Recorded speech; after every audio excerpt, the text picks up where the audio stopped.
Hola, muchachita. Estamos bien, gracias. Estoy buscando por los libros que tienen sobre hielo.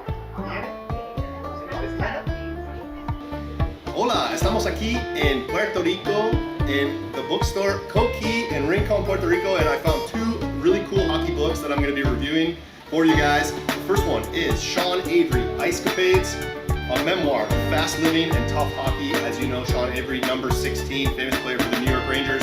And the second book, Hockey for Dummies, written by a very famous New York Ranger, John Davidson, who played goaltender for the New York Rangers, and he's obviously, you guys know him as a color commentator.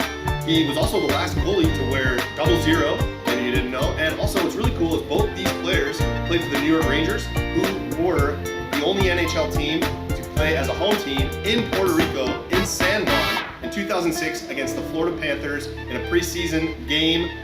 So we're really excited. We're here in Puerto Rico. We found two hockey books that we're going to read and review. To be back with you here today, we're going to be reviewing Sean Avery, Icecapades, a memoir of fast living and tough hockey. Just finished it, and if you guys like fast living and tough hockey, this is the book. You're going to love to read it. I really enjoyed it. Avery takes us through his entire pro career, starting off with coming up through the minors, playing for the Detroit Red Wings team, that famous dynasty team that won the Stanley Cup. All those famous guys talk stories about Brett Hall, Steve Yzerman, Chris Chelios. He even weaves in some stories here of guys he got to know, like Laird Hamilton, that he got to know through Chelios, which I thought was really cool. And then he ends up going out to LA, where his career really kind of took off, and he became known as a professional agitator and became a very valuable player in the league. From there, he was traded out to his dream team, which was the New York Rangers. And most people know Avery, number 16 for the New York Rangers. That's really what I remember most about him, was playing for that team at the Garden. The fans would chant his name, and it's something that obviously meant a lot to him because he wrote a lot about that in his book. Those are some of the things I really loved about hearing, was the stories that he wrote about living in New York City and playing for the Rangers. And then, shrewd move by Avery, he talked about, you know, what his life was going to be like after hockey. A lot of people know he's got a very famous podcast. I'm a big fan of his show. This is something that he kind of dreamed up while he was playing in the NHL, what he could do to grow his career away from the game. And he really did a lot to do that by living in New York City. And he was one of the first players to move downtown and to really become part of the nightclub scene and to get to know the fashion scene, and like really worked hard to be that player. And it was cool to read that. We also learned about him talk intimate detail about some of the things he's very famous for. One of those things is that he was a intern at Vogue magazine while he was currently in the NHL, which was a really kind of a fascinating thing. I remember hearing about that.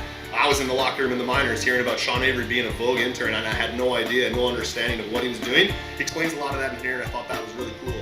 He also touches on some of the things he became famous for that he wasn't so proud of, making the comment that he made about his girlfriend at the time, his famous Hollywood girlfriend. And you know, he talks a lot about that, so if you're looking for the juicy behind the scenes stuff, you're gonna get that here.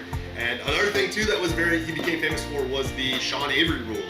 And if you don't know, the Sean Avery rule is when he kind of shrewdly was the first player, instead of just standing with his back to the goalie, he turned around and faced Martin Brodeur, who, Hall of Fame Martin Brodeur, and Avery, being one of the top agitators, would study these guys, like all their personal lives, and find things about them that he could use on the ice to get under their skin. He talked about the things that he would say to Brodeur, facing him in the net, waving his stick around, really doing what he could to be a distraction out there and create havoc. And it gives you a cool insight into all the things that he went through because of what he was doing, both on the ice and off.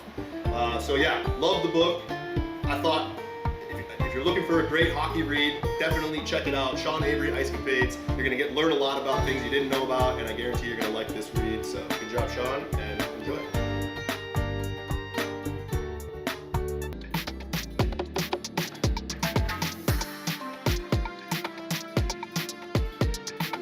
Wow, only in Puerto Rico would I find Hockey for Dummies. I didn't even know they had a Hockey for Dummies, but here it is, written by John Davidson. I found it in the Coqui bookstore here in Rincon, part of the Dummies series, you guys might know. I read How to Start a Business for Dummies back in 2008. And now here we are with Hockey for Dummies. And I gotta be honest, as a hockey player, played my whole life, I wasn't sure what I was gonna get out of this book, but there is something valuable on every page, even for a player who's played his whole life. But if you're a casual fan and you just want to know about ice hockey, this is definitely a book I'm going to recommend to you as well.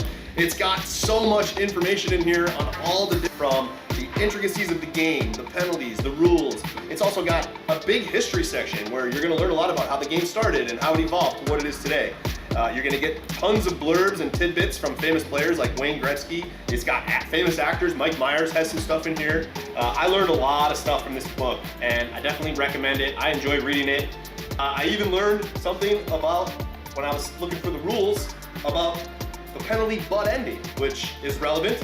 And I did not know this, but in Quebec, butt ending is said donner 6 pouces, meaning to give 6 inches, which I thought was kind of hilarious. And the butt ending penalty is like this, and the ref goes like this. And I learned that from Hockey for Dummies. So obviously a lot to have in here. Definitely check it out. If you're a hockey player, gotta have this on your bookshelf.